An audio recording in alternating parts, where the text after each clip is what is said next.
Conceitos em ciências. Eletromagnetismo. Indução eletromagnética.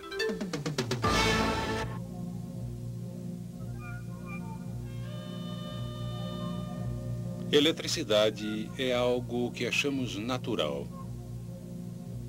Todos sabemos o que fazer com ela. Ligar isto, aquilo. Somos muito bons nisto. É necessária uma falta de energia para percebermos como ficamos desamparados sem ela. Os princípios básicos que levaram ao desenvolvimento de geradores elétricos começaram com a descoberta por Hans Christian Ørsted em 1819 de que resulta um campo magnético sempre que existe um movimento de cargas através de um condutor. 10 anos mais tarde, em 1830, a possibilidade de um campo magnético poder gerar uma corrente em um condutor se tornou realidade. Trabalhando independentemente, o físico americano Joseph Henry e o cientista inglês Michael Faraday fizeram experiências similares e chegaram às mesmas conclusões. Como Faraday publicou seus resultados primeiro, recebeu crédito pela descoberta do efeito que hoje chamamos de indução eletromagnética. A experiência de Faraday envolve um anel de ferro e 2 bobinas de fio isolado. A bobina primária é conectada a uma bateria e a bobina secundária a um galvanômetro. Um galvanômetro indica um fluxo de corrente diminuto através de um condutor, com seu ponteiro indicando também o sentido do fluxo de corrente. Faraday observou que no instante em que a bobina primária era conectada à bateria, o galvanômetro indicava um pequeno impulso de corrente na bobina secundária. Mas, para sua surpresa, o ponteiro logo voltava a zero, indicando que tinha parado todo o fluxo de corrente. Porém, quando a bobina primária era desconectada, uma corrente era de novo gerada brevemente na bobina secundária, só que desta vez ela era no sentido oposto. A mudança da corrente na bobina primária, de alguma maneira, induziu uma corrente na bobina secundária. Faraday reconheceu que, ao conectar a bobina primária à bateria, um campo magnético se forma no interior do anel de ferro. Quando o campo aumenta dentro do anel, ele induz uma corrente que flui através da bobina secundária.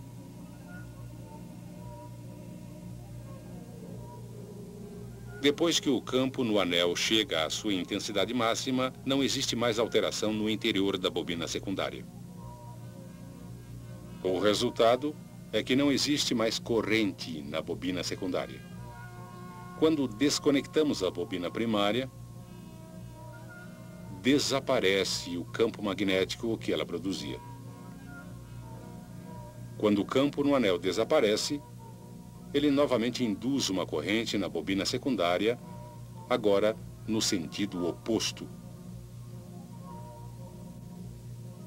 Hoje chamaríamos o aparelho de Faraday de transformador. Continuando suas experiências, ele verificou que chegava aos mesmos resultados usando um ímã em forma de barra em vez da bobina primária e do aparelho de anel. Podemos indicar uma das conclusões mais importantes das experiências de Faraday da seguinte maneira: enquanto o campo magnético do interior da bobina estiver variando, será induzida uma corrente nessa bobina. Em 1832, este princípio foi usado pelo francês Hippolyte Pixii para desenvolver o primeiro gerador elétrico. Embora fosse claro que a corrente induzida fluía em sentidos diferentes, dependendo de o campo magnético estar crescendo ou diminuindo, o mistério era por que isso acontecia. 2 anos mais tarde, o físico alemão Heinrich Lenz deu a resposta. Ele percebeu que a corrente induzida gerava seu próprio campo magnético. Ainda mais importante, Lenz descobriu que o campo magnético induzido é sempre oposto à variação do campo magnético externo que o causou em primeiro lugar. Um polo sul na extremidade próxima da bobina é induzido quando o polo sul do ímã, em forma de barras, se aproxima da bobina, opondo-se ao movimento desse ímã à frente.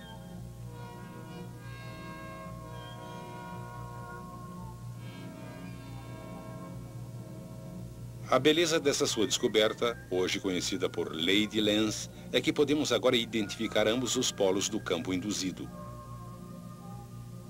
E podemos aplicar a regra da mão esquerda a bobinas para determinar o sentido da corrente induzida. Lembre-se que o polegar aponta o polo norte e os dedos apontam o sentido do fluxo de corrente. Depois que o ímã, em forma de barra, para de se mover, o campo não varia mais. Assim, não haverá corrente induzida e, portanto, nenhum campo magnético. Em outras palavras, tudo na bobina para. Agora, vamos supor que começamos a afastar o ímã em forma de barra. Novamente flui uma corrente e é induzido um campo magnético que se opõe ao movimento, agora estabelecendo o polo norte na extremidade próxima da bobina. A regra da mão esquerda para bobinas mostra que a corrente flui no outro sentido. Hoje em dia, os princípios de Faraday e Lenz são aplicados na geração de eletricidade. A pressão da água ou do vapor é usada para girar uma turbina conectada a um gerador. Em sua forma mais simples, um gerador é uma armadura, consistindo de uma bobina de fio ao redor de um núcleo de ferro que gira no interior de um campo magnético. O movimento da armadura através do campo magnético induz uma corrente na bobina. De acordo com Lenz, a corrente induzida produzirá um campo magnético na armadura com seus próprios polos norte e sul.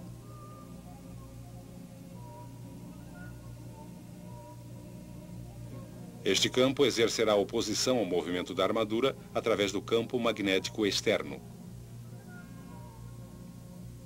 Daqui até ali, essa extremidade da armadura será o polo norte. Assim, no topo, quando a armadura gira, essa atração se opõe ao movimento, afastando-se do polo sul, e essa repulsão se opõe ao movimento, aproximando-se do polo norte.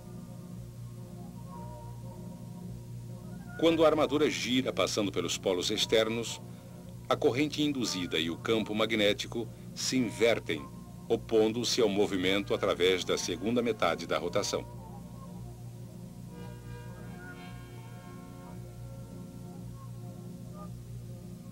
Novamente, a corrente induzida e o campo magnético se invertem quando a armadura passa pelos polos externos.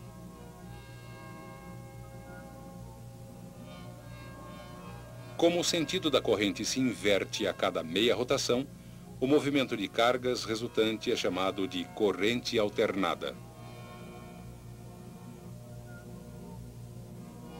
E o princípio da indução eletromagnética é usado nos enormes geradores elétricos que fornecem a corrente alternada de que tanto precisamos.